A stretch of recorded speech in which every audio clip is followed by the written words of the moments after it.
Hello, everyone. Thank you for joining us for our educational webinar on non-surgical spine care. Tonight's speaker is interventional pain management physician, Dr. Dustin Reynolds. Dr. Reynolds is a board-eligible anesthesiologist specializing in interventional pain management.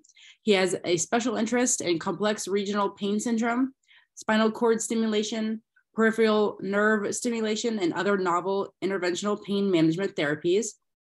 Dr. Reynolds will answer questions following his presentation. Please type your questions into the Q&A below at the bottom of your screens, and Dr. Reynolds, you can take it away. All right. Well, thanks everyone for coming out tonight. Hopefully I've met some of you in person, and for those that I have not, welcome. We have kind of a little bit to get through here, as chronic pain is quite the topic. It ranges from all different etiologies and sources of the initiation of that pain. Now, with that, being a member of Ortho Alliance now, and our parent company, OrthoNeuro, we have a lot of great physicians in the group, a lot of great surgeons, with our orthopedic faction everywhere from head to toe, but we're going to be focusing mainly on the spine tonight. So with that, just kind of covering some basics of chronic pain first and what that definition really is. Now, chronic pain is, by definition, pain that has been lasting for 6 months or more. If you're in the acute care or acute time period, whether that be immediately after surgery or an insult, a trauma, whatever the initiating event was, that's still considered acute until that 6-month time period. Some sources may say 3 months, but 6 months is typically the definition. Now, with that, most that suffer from chronic pain clearly have a reduced quality of life. That can range from the need of medications to decreased functionality and just decreased enjoyment with life in general. Not only can chronic pain lead to anxiety and depression, it can lead to a lot of other etiologies in medicine as well. It's estimated that about 50 million people suffer from chronic pain each year. If you look at ER statistics in the emergency room, back pain or pain in general is always in the top 1 or 2 common complaints with those admissions. It is a large industry. About $560 billion go into chronic pain and its treatment per year. Not only including the cost of the medical care, but also the loss of productivity when patients are unable to work or provide for their families, but also going into rehabilitation programs as well. Once again, kind of going back to those statistics on how evident and prolific chronic pain is, this affects more Americans than diabetes, heart disease, and cancer combined. Now, when you think of ailments or other medical conditions, diabetes, heart disease, and cancer are always at the top of one's mind, but chronic pain, more than all of those combined. Most ages 45 to 64 are the ones that will suffer the highest from this age group. And that kind of gets into a whole other topic on pain and pain patterns in general with younger patients and the elderly, 80 or older, but that average number is somewhere between 45 and 65. Now, what is pain exactly? Well, it's the initiation of a chemical trigger wherever that insult is, whether that be on the skin in a peripheral setting, say an extremity like an arm or a leg, or somewhere deeper within, a visceral component, maybe an organ or something along those lines. Now, there are nerve endings and receptors and little neurotransmitter or chemical signals that are transferred through these nerve endings all the way to the brain. Now, when you say ouch, I'm hurting from a particular area in my body. There's at least 3 orders of neurons that take that message up to the brain as the sensory pathway, but then the reactive or afferent pathway after that takes that signal back from the brain to be able to make a movement or a motion or some response to that pain. For example, if you're putting your hand on a stove and you withdraw that hand because it's ouch, that's hot. What is causing that? Well, the most common pain fibers are what are called A delta fibers and C fibers. Without getting too technical about those are the 2 main ones that are telling us at all times if we are hurting or not. Now, chronic pain is when those nerve fibers are overactive. They're constantly having a release of neurotransmitters into the receptors that are telling your brain, ouch, I'm hurting all the time. Now, different types of movements, activities, outside triggers may worsen that pain, but it's constantly flowing through this network, almost like a highway to the brain at a moment-by-moment basis.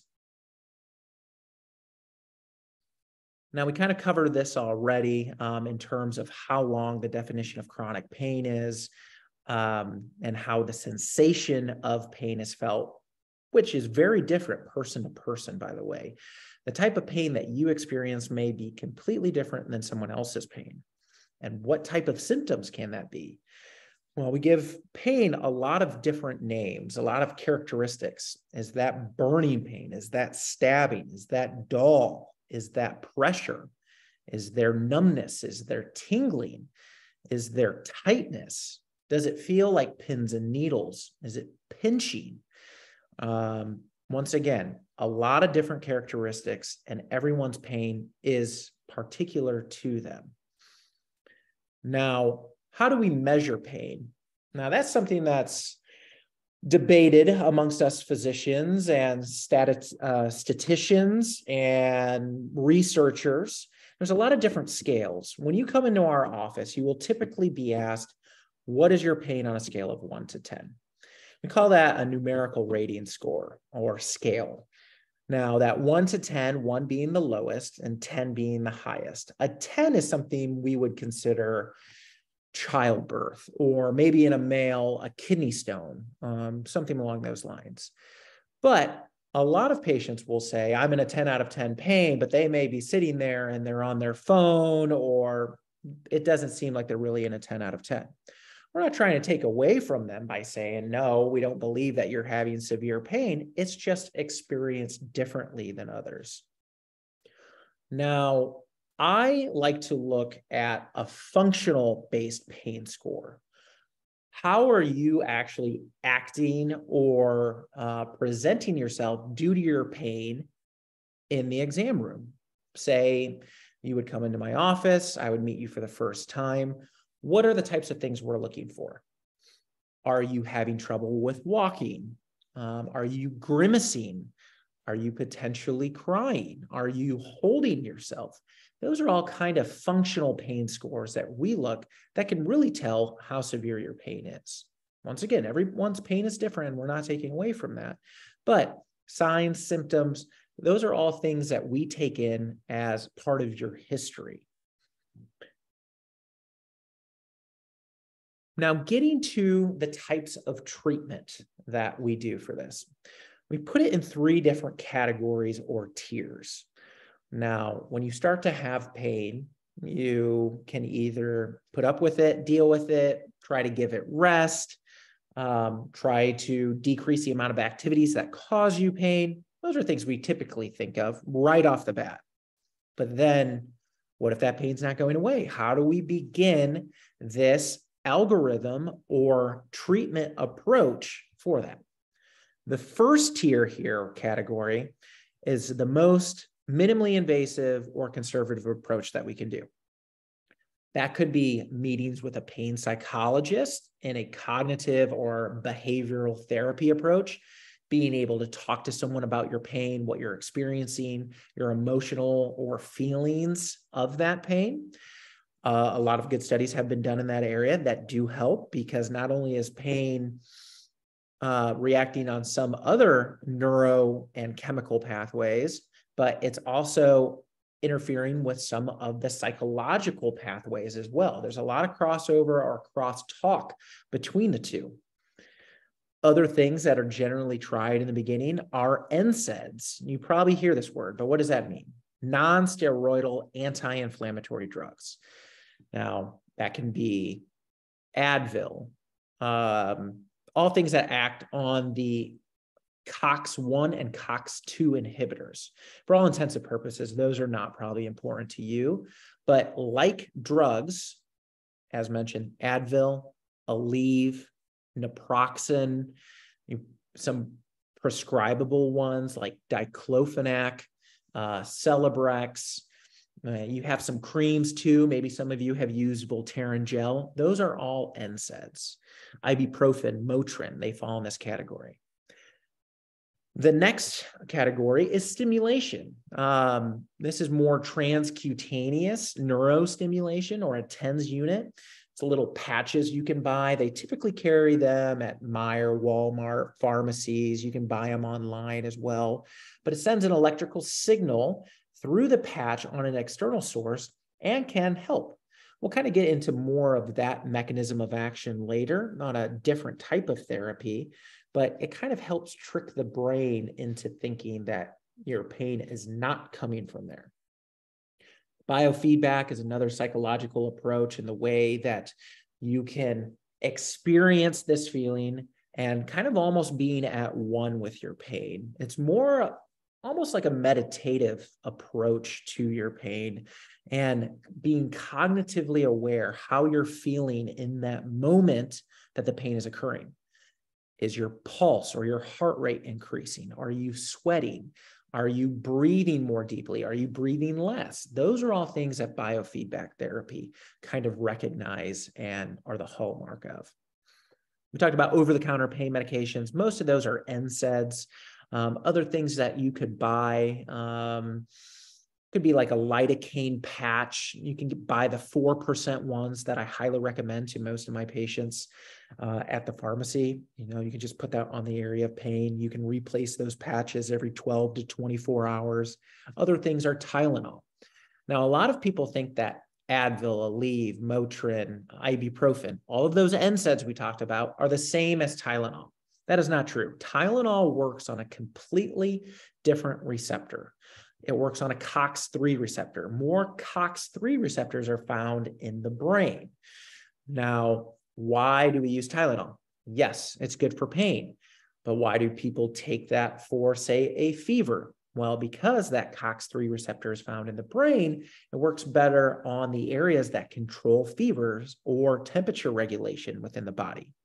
So Tylenol is one avenue or one multimodal pain medication that you can use in conjunction or with an NSAID, unless you have some contraindication or your other family care physician or another provider has told you that you are not allowed to take, say, that Tylenol or one of those NSAIDs.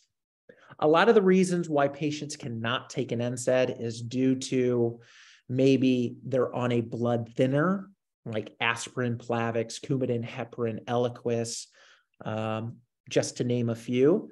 Most of the time, they will not allow an NSAID to be taken with that because that increases the bleeding risk. Also, if you have end-stage kidney disease, or if you've had any stomach ulcers or GI discomfort, distress that NSAIDs can cause, probably not in your best interest to take those. In terms of Tylenol, also known as acetaminophen and Tylenol are the same thing, but Tylenol is the brand name compared to the generic name, acetaminophen. The most common contraindication for that is liver disease. So let's say you have a drinking history, or you have cirrhosis of the liver, or some other diagnosable medical condition that involves the liver. Tylenol most likely needs to not be initiated or it needs to be stopped. The last thing in this first tier is a rehab program. When we say rehab, that typically not only refers to physical therapy, but occupational therapy. Also, chiropractic visits can fall in this category as well. As we previously mentioned, the hallmark of conservative care and this first tier approach is doing what's most minimally invasive. A lot of the studies I have seen, and there's been multiple, and why when a patient comes in for their first visit, and let's say this is the very first time that they've seen a physician for their pain, what is going to be recommended to that patient? That's going to be all of these items from the first tier, typically over-the-counter pain medications and physical therapy.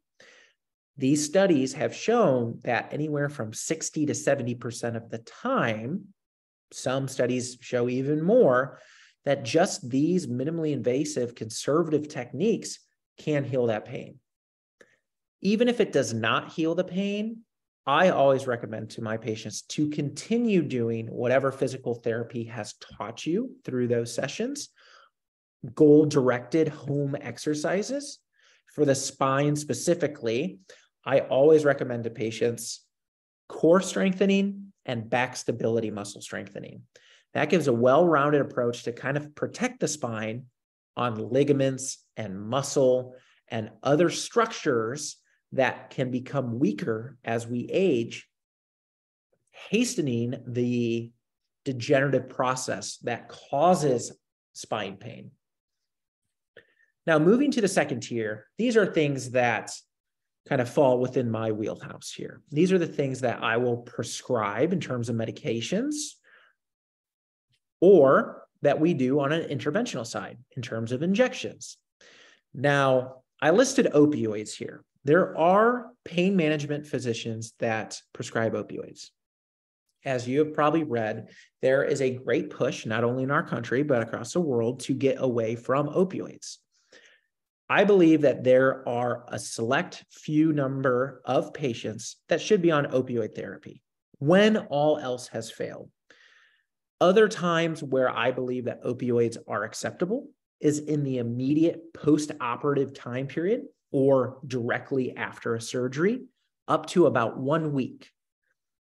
Now, opioids should never just be used by themselves.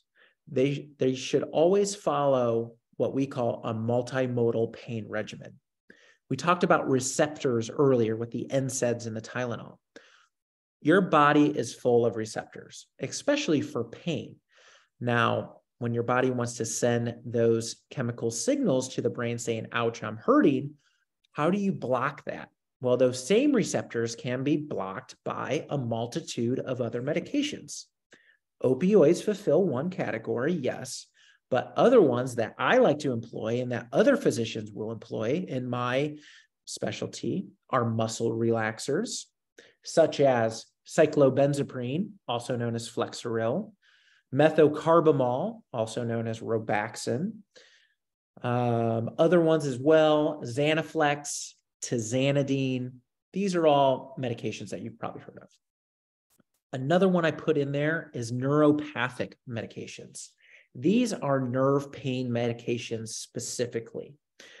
Ones that you are probably familiar with or have heard of are gabapentin, also known as Neurontin, or pregabalin, also known as Lyrica. These medications are better for nerve pain. Nerve pain can be defined as maybe that pins and needles sensation. Maybe it's a burning type of pain. Maybe it's a numbness or tingling, paresthesias. Those are things that we typically prescribe those neuropathic pain agents for. In spine pain specifically, and we'll get into this here on one of these following slides, when a joint or a disc or a nerve is being compressed or moved or manipulated in some certain way, that can send a nerve pain. That can be from the upper extremities that can go down into the arms if it's coming from the cervical spine with a compression of a nerve at level C1 through C7. That can be in the thoracic spine that can wrap around to the front of your body as well. If it's in the lumbar spine, where most of our pain patients have their common complaints stemming from, then that will stretch down into the legs. A lot of people like to refer to any type of pain in the legs as sciatica. Now, I'm here to kind of tell you what the true definition of sciatica is. Sciatica is when the sciatic nerve is being compressed and sending a signal or a radiating or radicular pain traveling down the back or sometimes the side of the leg. This is involving the sciatic nerve. The sciatic nerve breaks apart at the bottom portion of the lumbar spine at L4, L5, S1, S2, and sometimes some other sacral levels as well. Now, other second tier interventions, injections that I focus on are epidurals. Epidurals can be completed at all spinal levels in the body. You have 4 different spinal segments. Starting at the top, you have your cervical spine, which is made up of 7 vertebral bodies.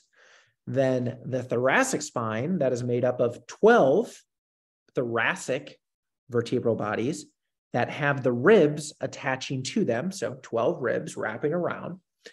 The lumbar component, also made of 5 vertebral bodies. And then the sacral component has 5 as well. So as you can see, a lot of skeletal structures just making up the spine. Throughout the whole body, as we know, we have over 200 different bones in general. This is just a small section of those bones, but it can cause a lot of pain. Now, these skeletal structures are what protect and house the spinal cord that are sending all these neurochemical signals up to the brain, constantly making you aware of your surroundings. If you're in and out of pain, how to move, just how to sense anything in your general vicinity. It's quite fascinating. I will say that neurology was probably actually my favorite subject as I went through medical school and my training before that, because it's so complex and just so interesting. You would not believe how many small components just fit one small area of the body and how they all work together in perfect harmony most of the time. But that harmony can be thrown off track if you have some insult or some underlying condition that is changing that normal homeostasis. Now, the epidurals, getting back to the spine, is a space behind the spinal cord. Now, if you look at the spinal cord, it's a circular structure, and it has rings around it known as meninges. Now, with these meninges, your innermost layer is the arachnoid layer, the pia layer, and then the arachnoid layer, then the dura layer. Epidural or epidura is the outermost circle or layer of that. When you hear of epidurals, the automatic thought is labor epidural for childbearing or the birth or delivery process. Yes, very similar. But that is referring to the space. We use the same type of needles for a labor epidural as we do for a spinal injection, but it's not the same purpose. We are injecting steroids into this space, or 99.9% of the time, if it's for chronic pain of the spine. In that epidural, we also will put some normal saline to have a volume effect to spread the medication to cover multiple levels. But also we put in local anesthetic most of the time. Local anesthetic is like lidocaine. It's a numbing medication. It can help with the pain as well. Other things that can be injected, you could technically inject opioids into the epidural space or even into the subarachnoid space where the cerebral spinal fluid is. And we'll cover one of those other therapies later. But once again, these can be completed at all 4 regions of the spine: cervical, thoracic, lumbar, and sacral level. Nerve blocks. Nerve blocks are the next topic. I utilize nerve blocks in my practice now as diagnostic or testing purposes. And you have probably heard of a procedure called a radiofrequency ablation, which I will also cover here, but it is a nerve burning procedure. Once again, coming back to these nerves, there's usually separation of two types of nerves: motor nerves or sensory nerves. Motor nerves are what the name implies, that help you move and function. Sensory nerves are the things that you feel pain, itch, temperature, proprioception, all of these different aspects. Now, in the spine specifically, you have joints called facet joints. And these joints are kind of what make the neck able to turn or extend, flex. Same with the lumbar spine when you're trying to rotate or extend and flex as well. As we age, all of us will undergo degenerative arthritic processes. We cannot stop father time, and you will hear me harp on this in our office visits. The fact is, the body is constantly evolving, but everything is getting more compressed by gravity, your normal wear and tear, especially if you were an athlete or you have a very manual labor specific or heavy job, that puts more pressure on these joints. So a nerve block is a test with lidocaine or bupivacaine, which is in the same family, a local anesthetic or numbing medication, typically mixed with a little bit of steroid. These nerve blocks are not designed to work for a long period of time. Once again, they are test information for us. We call that a diagnostic procedure. All insurances that we work with, even Medicare, Medicaid, your private insurers like Anthem, Aetna, Blue Cross, Blue Shield, United Healthcare, workman's comp patients, all of these insurances will require diagnostic nerve blocks before you move to that nerve burning procedure. Once again, the nerve burning procedure is for the sensory nerves only, not for motor nerves. So it's not like it would cause paralysis or anything like that, but it can be beneficial for arthritic pain. Is that pain good for that radicular or radiating pain, the pain that travels down the arm or down the legs? No, completely different pain. Those nerve blocks and those nerve ablations will not help that type of pain. The last thing I want to cover in the second tier are joint injections. You have joints all over the body. We can inject most of them. Once again, as OrthoNeuro and Ortho Alliance have many orthopedic surgeons that work on different specialties and regions of the body. For example, we can inject the joint, or we can the joint in the shoulder, or you can inject some joints in the hands. I do not do anything in the hands or the wrist. I refer those to our hand and forearm specialists. Some of them are elbow specialists as well. But you can also have hip injections, knee injections. You can even have facet steroid injections into the lumbar spine. Those are all things that I mean by joint injections. Now, if you have failed all of these conservative management techniques in the first tier, the second tier, that's when we move to the third tier. These are still not surgical techniques. They're more invasive than the earlier tiers, but still highly successful and great treatments for chronic pain. The ones I do in my practice are radiofrequency therapy, like we talked about, that nerve burning or ablation technique. Implantable drug pumps. Remember when I was talking about the meninges, or those levels of the spinal cord, those circles? Well, one of the innermost ones, where that cerebral spinal fluid is flowing not only up through the spine, but to the brain, you can actually have a drug pump or a small little catheter that attaches to this little hockey puck shaped pump, inside your body that constantly gives medication into that cerebral spinal fluid. The beauty of this method of delivery is that you do not need to give a large dose of that medication. Now, when someone takes medication by mouth or by orally, you typically need a larger dose because there's a lot of pass-through mechanisms like your stomach that break that down to make a drug or medication not available or less active in the body. When you use an implantable drug pump or an intrathecal drug pump, that's when you can reduce that amount of medication by 1/300th of the dose. It is that much more potent and effective by introducing it into this cerebral spinal fluid, because that's where it can flow to the brain and it can reach those receptors more efficiently. Another procedure, the Intracept procedure, is one that I am the only one in Central Ohio currently doing. I believe there are at least 4 or 5 of us in the state of Ohio that do this procedure. It's relatively new. It was started in 2018 when it gained FDA approval, but it is another type of nerve burning, but specific to those large bones in your back, those vertebral bodies. It can only be done in the lumbar spine at L3 through S1.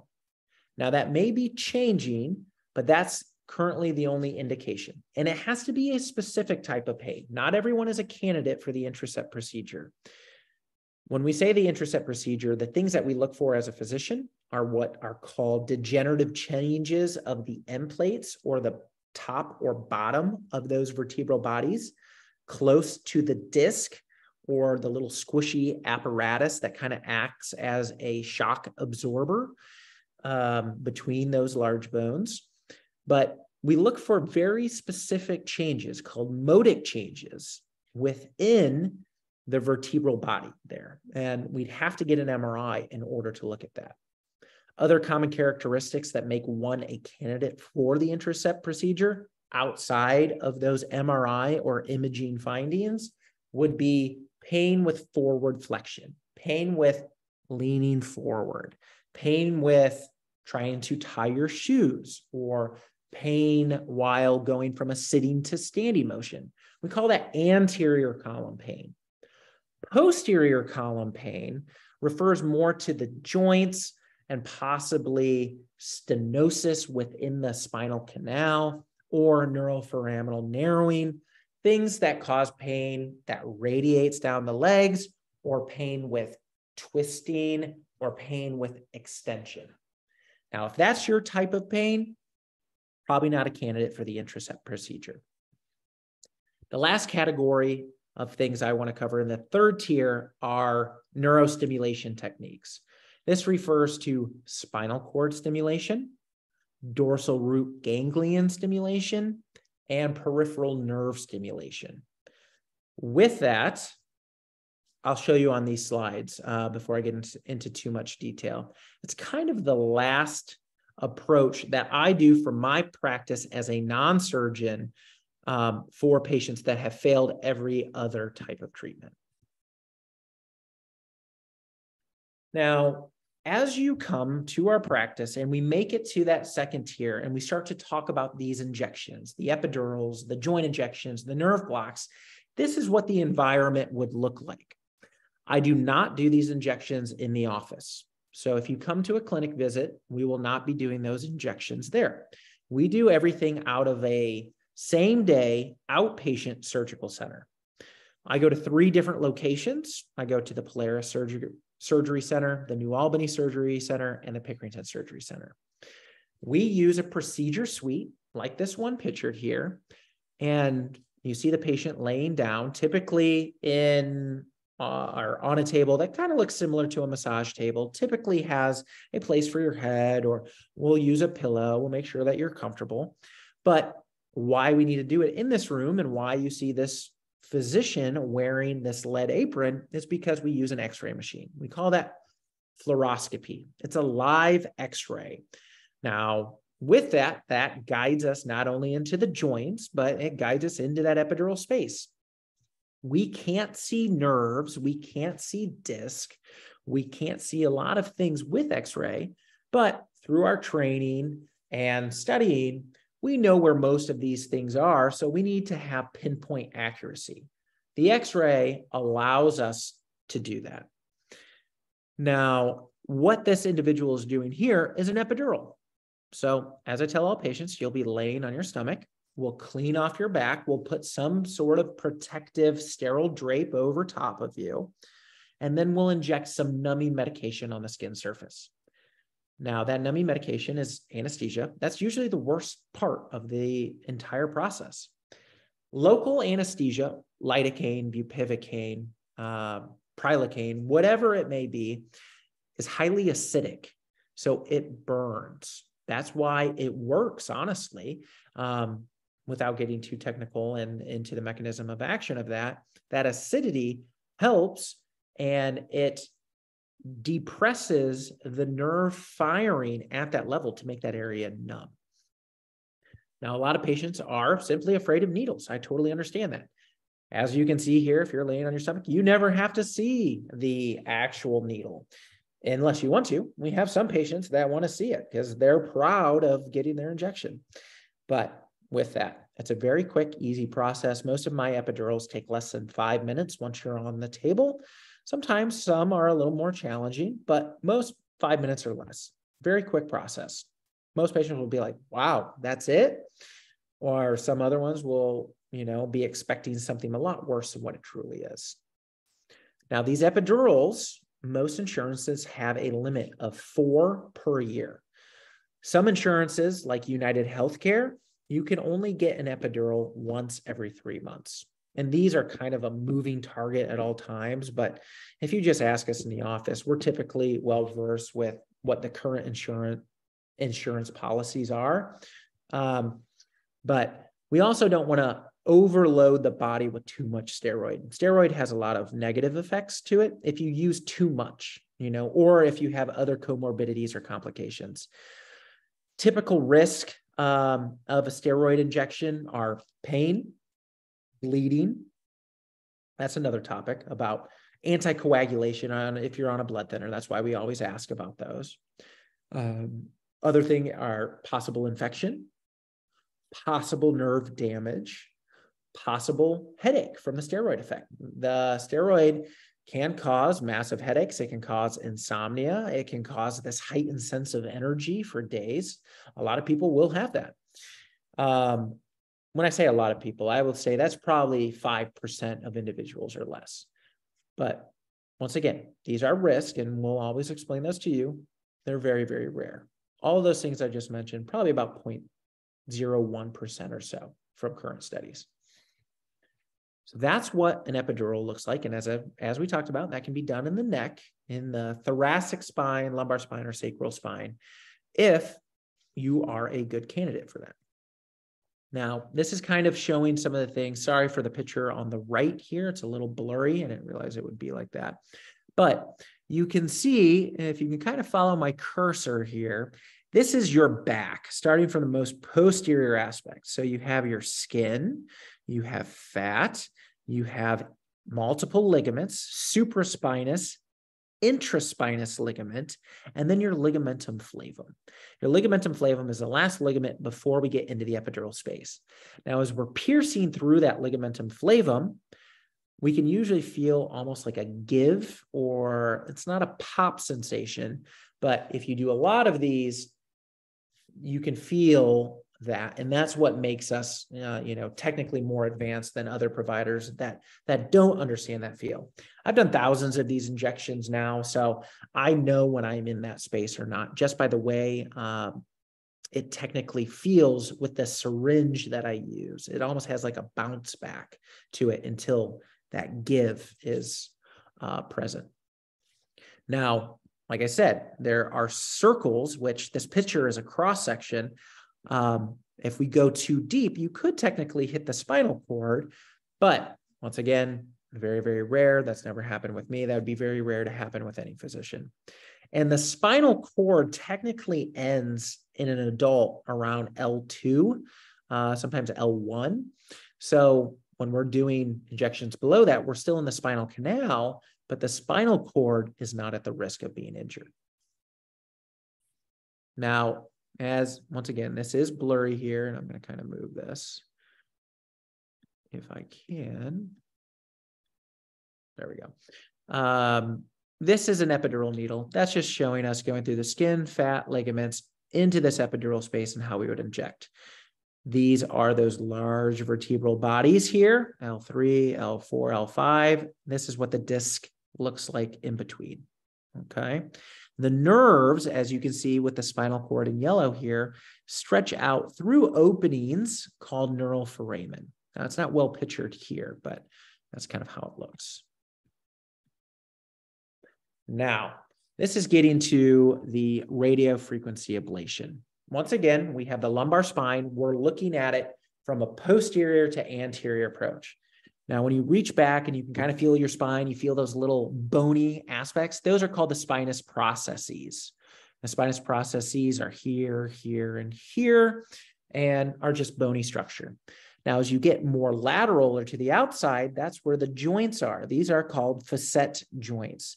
And this is just indicating arthritis with this redness here. Other names for the arthritis can be spondylosis or arthropathy, things like that.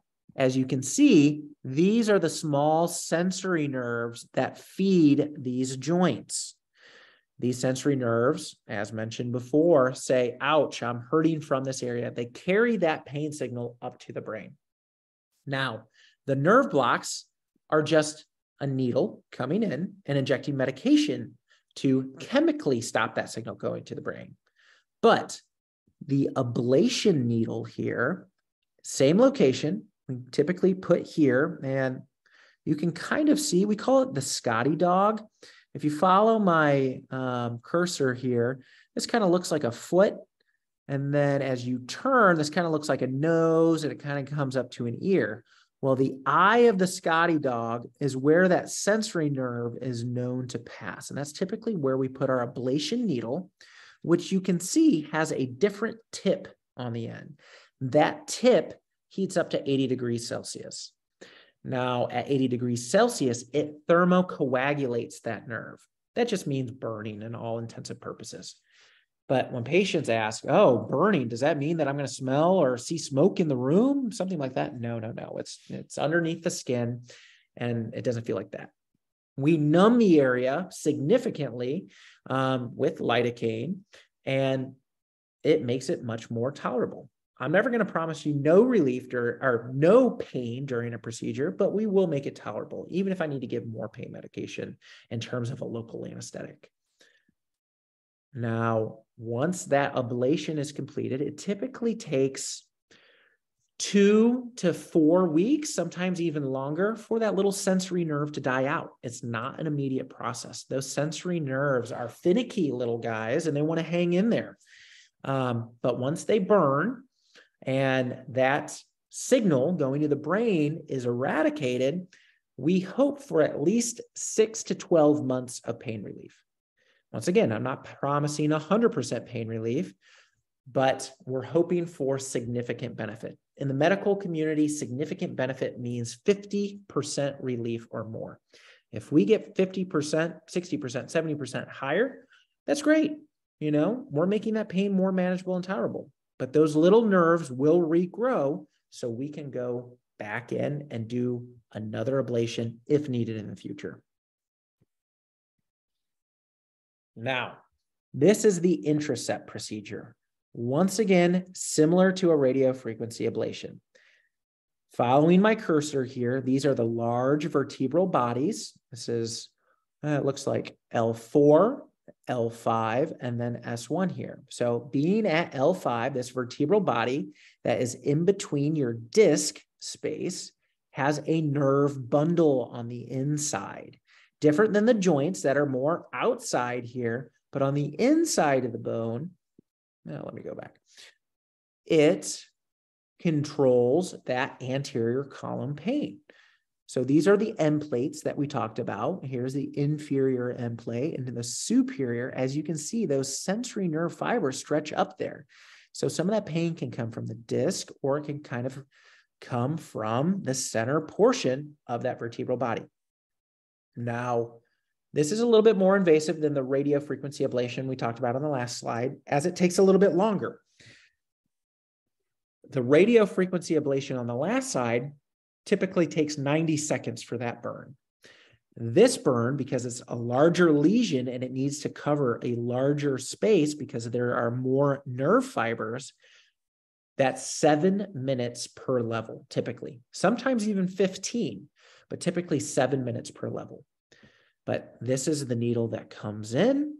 As you can see, it has that same or similar tip on the end that heats up to about 85 degrees Celsius and burns that sensory nerve. Now, this takes a little bit longer to recover from because we want this area to fibrose or scar over. And that can take up to 3 months before you start feeling those relief patterns. I typically bring a patient back about 2 weeks after the procedure to see how they're doing and making sure that there's no infection and that they're recovering fine, but you probably won't feel relief from the procedure until later on. Like I said, maybe 3 months, possibly even longer. But I will say the Intracept procedure data that was completed by many physicians in a large multi-center trial showed upwards of 70 to 80% pain relief. And that's probably about the best in my field of medicine that you can do in terms of relief. That's a very good study. That's level 1, high quality evidence. Okay. Moving into the neuro kind of stimulation. Now, I'm going to start with peripheral nerve stimulation. Peripheral nerve stimulation are all of those, they're still internal, but more external nerves that control the extremities and other fibers that are not the central nerves. The central nerves you can think of as like the spinal cord, okay? This is not for the spinal cord. Now, this is kind of looking at a shoulder region here. You can't really see the top of the shoulder, but these are what the little electrodes look like. They have little electrodes on them. There's typically 8 in a trial lead. An actual implant lead is about 4. Now, when I say trial, all of these stimulation devices that we do a trial first for 7 days. We want to see if this is actually going to give you benefit. We do that by taking a needle, numbing the medication, finding the nerve around the area where that pain is. May that be your shoulder, a knee, a foot, your ankle, anywhere. We can basically put one of these peripheral nerve stimulators. That stimulator lays beside that nerve and it stimulates the nerve that is sending an abnormal signal to the brain, and it blocks that signal. It kind of works like noise canceling headphones. So it's replacing one signal with another, kind of like a white noise, if you will. By blocking that signal, you should have more pain relief. So try it for 7 days. It sits there. We tape it up. It attaches to this external battery here, and then we see how you do. You work directly with the representative from the company. As you can see here, the company that I like to use is Nalu. There's another one called StimWave as well. Those are more implantable devices that can be in there permanently. When I say permanently, you can still remove them. It doesn't have to be in your body forever. But if it is giving you significant benefit, then it can stay in there as long as there's no migration of the lead, some infection or complication, or if it's just not working. Those are things why we would take those out. Another one here you see for the knee is a Sprint device. Still the same type of peripheral nerve stimulator or electrode apparatus, but it's only in for 60 days. It's in for 60 days because some studies have shown that that's all you need. It can change the way that a nerve is responding to your pain. We call that the plasticity of the nerve, the ability for that nerve to evolve or regenerate, regrow, and stop some abnormal signal that it was used to sending for a long period of time. Once again, I use these a lot for the knees. I think they work great. Pre or post knee replacement surgery is great. Or if you just have really bad arthritis and you're not a candidate for surgery, these are all great resources that we can use. Now getting into the last two topics here. Spinal cord stimulation and dorsal root ganglion stimulation. Neurostimulation has been around for more than 50 years. I believe it was developed back in the late 60s. I want to say 1969, but there were two individuals that came up with a theory known as gate control theory. Now, when you have a signal, as you see here, going up through the spinal cord that's sending all of that pain sensation there, how do you turn that off? Well, the dorsal column, or the posterior aspect of that spinal cord, you can put another type of electrode and stimulate that, producing a signal there. That signal can close the gate on your pain signal, a way of modifying your response to that pain. These are great procedures for patients that have already undergone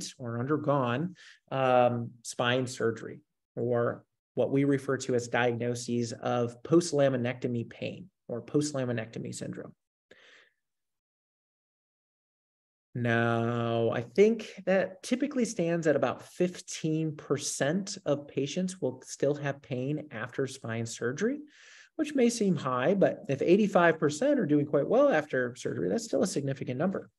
But what do you do for these patients that are still having the pain? Well, if they fail tier 1, tier 2, and they move through tier 3, and spinal cord stimulation is an option, I will gladly talk to you about it. I like to use a company called Medtronic. I have no personal tie to them. I just believe that they have the best technology for spinal cord stimulation, that is. They all have similar ways of how they function and what they look. And those are things we would pair you up with one of their representatives to answer more of your questions. I'll give you a pamphlet if you would like in the clinic on the device and kind of explain it and what it looks like. But Medtronic, anecdotally, or what I've seen in my practice, has worked the best. I've worked with all of the spinal cord stimulation companies. When I did my fellowship at Northwestern, we used Boston Scientific. We used a high frequency stimulator known as Nevro. We also used Abbott stimulators. We used Medtronic. Those are the main four, and I am familiar with all of those. I do use Boston Scientific as well in my practice now, but I tend to use Medtronic more. Every physician's kind of different on that. But looking at these numbers here, approximately about 34,000 patients undergoes spinal cord stimulation therapy a year. That's a pretty big number.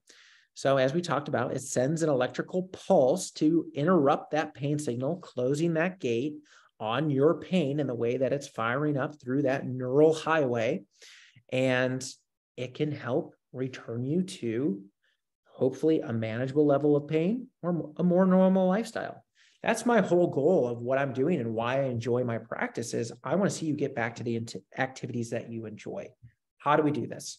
There are a lot of different methods, as I'm trying to explain here tonight, but these more advanced techniques, I do have a passion for. I believe that the procedure is fun. You know, it's a little more technically challenging and it pushes me, but at the same time, I see how well patients do with it. I love seeing a patient go from a trial to an implant, come back and tell me, wow, you changed my life. And that is the typical response. That is the norm, not the exception. Now, what that looks like here, okay? So let's look at the left. This is spinal cord stimulation. On the left here, this is the bottom or the top portion of the lumbar spine. This is L1, this is L2, and this is T12, or the thoracic vertebrae of T12, and then T11. So we still access the epidural space, like I had talked to you earlier about, but we thread these electrodes through the middle of that epidural canal to sit behind that spinal cord. This is what it looks like, kind of like a little ants here sitting. But we can change the pulse width, the frequency, the stimulation pattern that fits you best. That's why we do the trial, because the first program that the representative from the company we work with may not work for you. They may need to reprogram it and try different things. That happens a lot, but they're very good, very skilled, and they'll find something that works for you. I have not had a patient fail a stimulator and say, that gave me no relief. I've never had that. I've never had a patient honestly tell me that they received less than 50% relief. Most of them are around 70% or higher during the trial. I do the trials. I do not do the implants. The only difference between a trial and an implant is these trial leads, as you can see here, have wire leads that attach to an external battery. That external battery is taped on the back and on your skin. It stays there. But if you make it to the implant stage, same process. We put these electrodes in underneath the skin in the spinal canal. We anchor them down with some little sutures, and then it attaches to a small battery. A small battery is probably about that thick or so, that big, about that thick, and it will kind of be hidden in your fat pack on whatever side that you would like. It's not really visible. It's not really painful. It's a very small incision, but they allow me to work with them, but I refer my patients back to our surgeons that do that procedure. Now, if you look at the right here, this is dorsal root ganglion stimulation. Once again, little electrodes doing the same purpose that we talked about, but it's more on the dorsal root ganglion. As you see here, these leads are exiting out through the spine. Now, this area, that's where the nerves, the large motor nerves that stem from the spinal cord, exit. That's through that neural foramen or that opening. So we put that electrode right out through that opening, and typically right underneath what's called the pedicle here is where the dorsal root ganglion is. Let me find one. Here's one. Okay. So they're kind of here. They're like little balls or little clusters, and I can show you on a model in the clinic what that looks like. But you can, for all intents and purposes, look at the DRG as a little brain center. That brain takes all the information from your peripheral nerves, the nerves going down into your legs, and then through a synapse, it goes through the spinal column, crosses over into a secondary neuron, into a tertiary neuron, into a center of the brain. So the DRG is more specific for, specific types of pain. As you look here, each level of the lumbar spine corresponds with a region in your body. L1 kind of corresponds to your hip, waist, and your groin. L2, kind of your upper leg or thigh, some parts of your groin as well. L3 is the medial portion of your knee, or kind of the lower portion of your thigh, or the upper portion of your tibia. L4 is below that, the lateral knee, lower leg, ankle, parts of your foot. L5, S1, the last portion here, corresponds to your foot and your ankle. I do a lot of my DRG stimulation for foot and ankle pain. I think that works fantastically for that. Now I'm going to go back here. This is what that battery looks like. Now, spinal cord stimulation, as we talked about, is 5 different companies. Primarily, there's some other smaller ones out there that we don't use or have any contracts with or things like that. And frankly, I just don't think they work as well. They have less significant studies that are present. But Abbott is the only provider and has the patent on dorsal root ganglion stimulation therapy. They're the only ones that can produce that right now. So, it's not me trying to push Abbott. It's just the fact of the matter that Abbott is the only one doing DRG.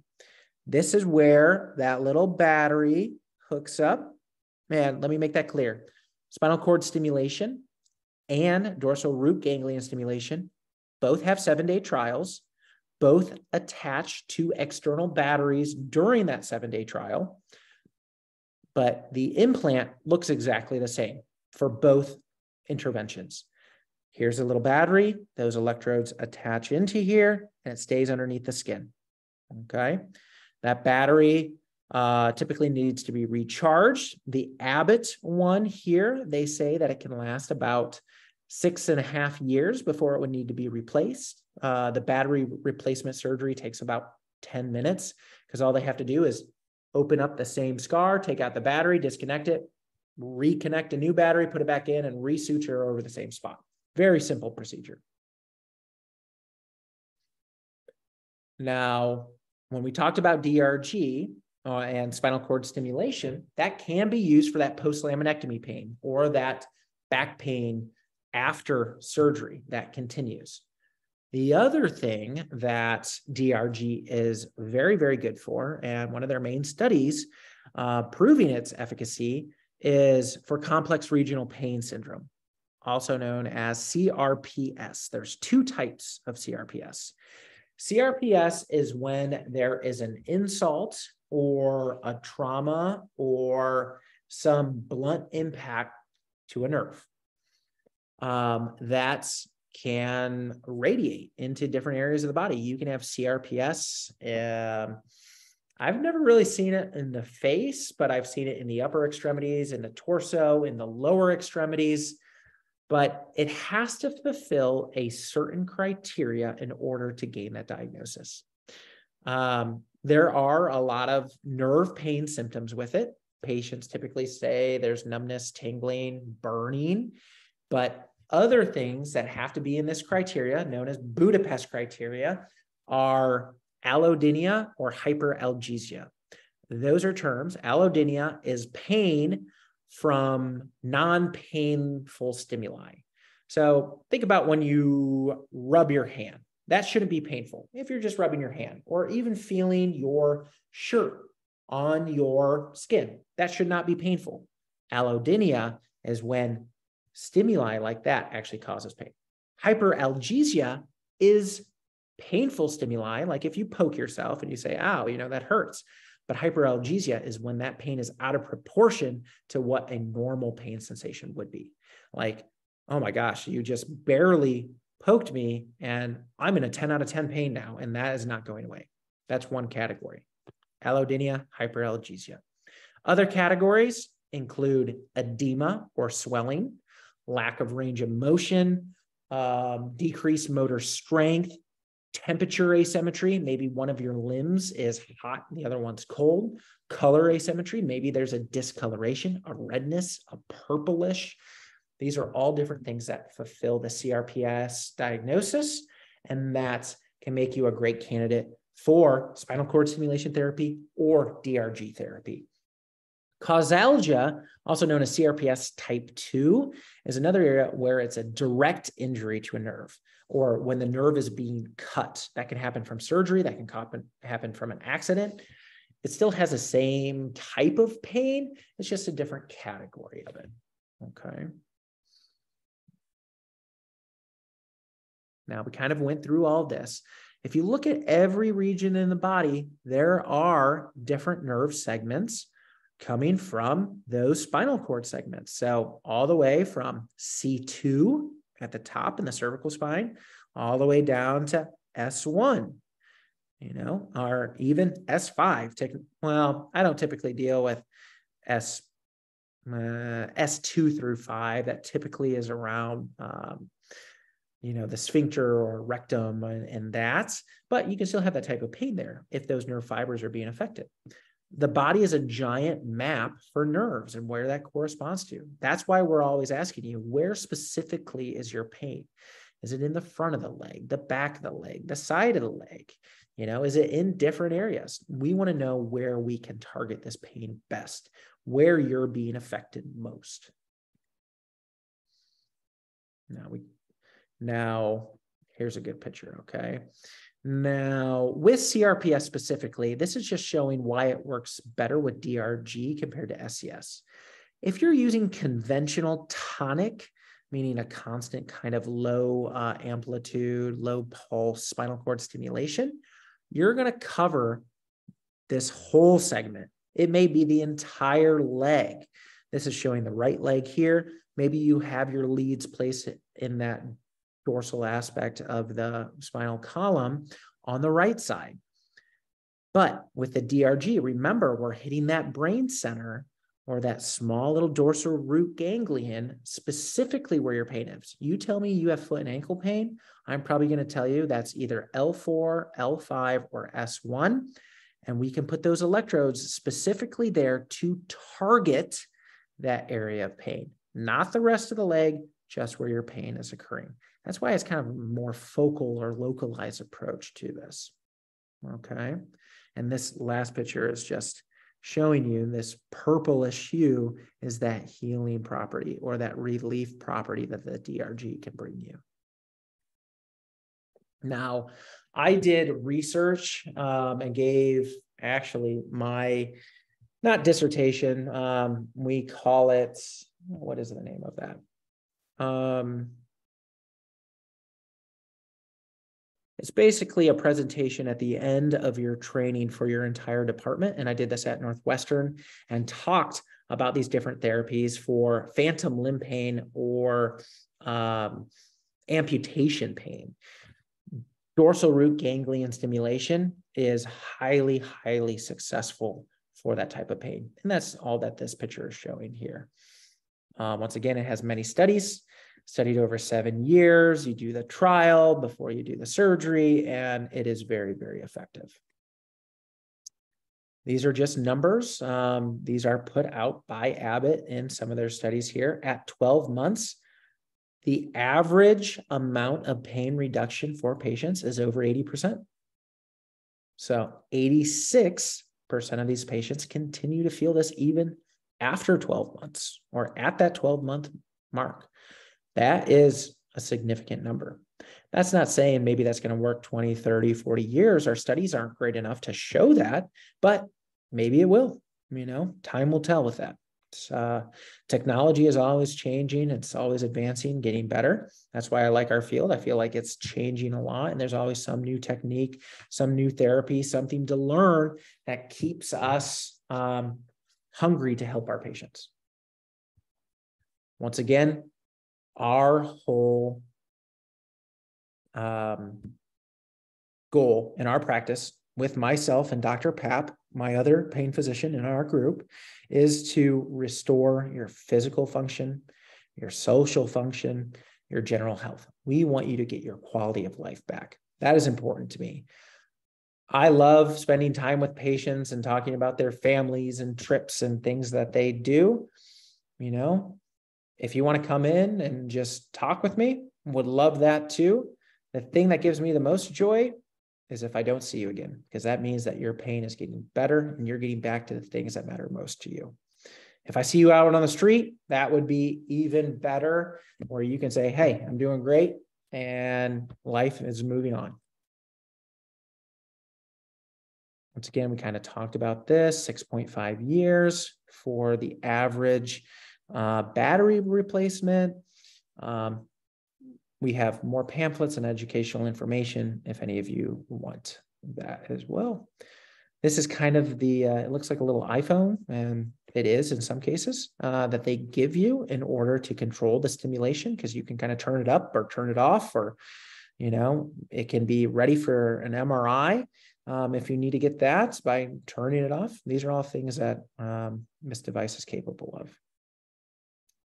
And that is it. So I want to open it back up now for some questions here. Alrighty, it looks like we've got 9 questions tonight, and if there are any more, the Q&A box is down at the bottom of your screen. Type in your question, anonymous or not. The first one is, can I take Advil and Tylenol at the same time, and how much can I take? Yeah, that's a great question. I get that all the time. Now, you can, as long as you don't have those contraindications that we talked about earlier. If that's kidney disease or GI discomfort, or if you're on anticoagulation, you can take an NSAID, or ibuprofen, Advil, Aleve, naproxen. All of those are NSAIDs, but you can take those with Tylenol. They are completely different medications, different classes working on different receptors. So I highly recommend patients take those. I typically say, and the recommended usage right now is no more than 3,000 milligrams of Tylenol a day, which is typically 2 extra strength Tylenols that are 500 milligrams, 2 of them equaling 1,000 milligrams 3 times a day. So 3 times a day, that's 1,000 milligrams, 1,000 milligrams, 1,000 milligrams.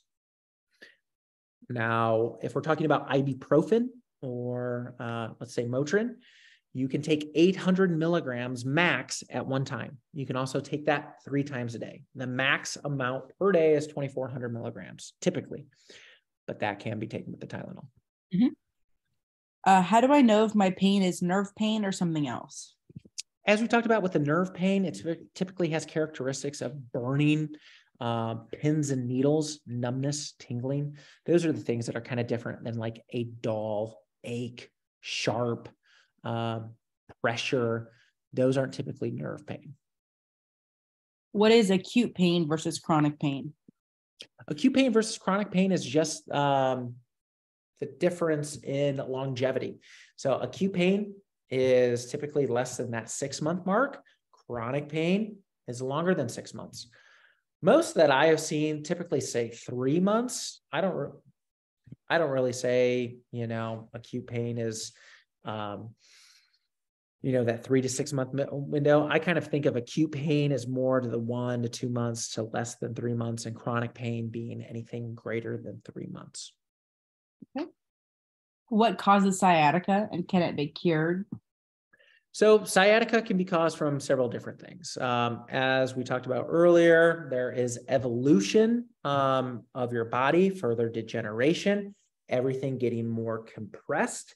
So remember how we talked about those neuroforaminal openings where those nerves exit? So if you think of everything getting compressed, those nerves are getting compressed. When those get compressed, it causes irritation and inflammation. That can go down the leg. When it goes down the posterior aspect, or L4, L5, S1, S2 are being affected, that's when we refer to it as sciatica. Now, there can be a disc that is herniated that is pushing up against one of those nerves. That's possible too. Or it could be bony overgrowth, meaning, remember that facet joint, that arthritic joint? Well, that can get larger in size, and that can also put pressure on the nerve. So we would have to look at an MRI to see what your exact reason of your sciatica is, but it can be a variety of different complications.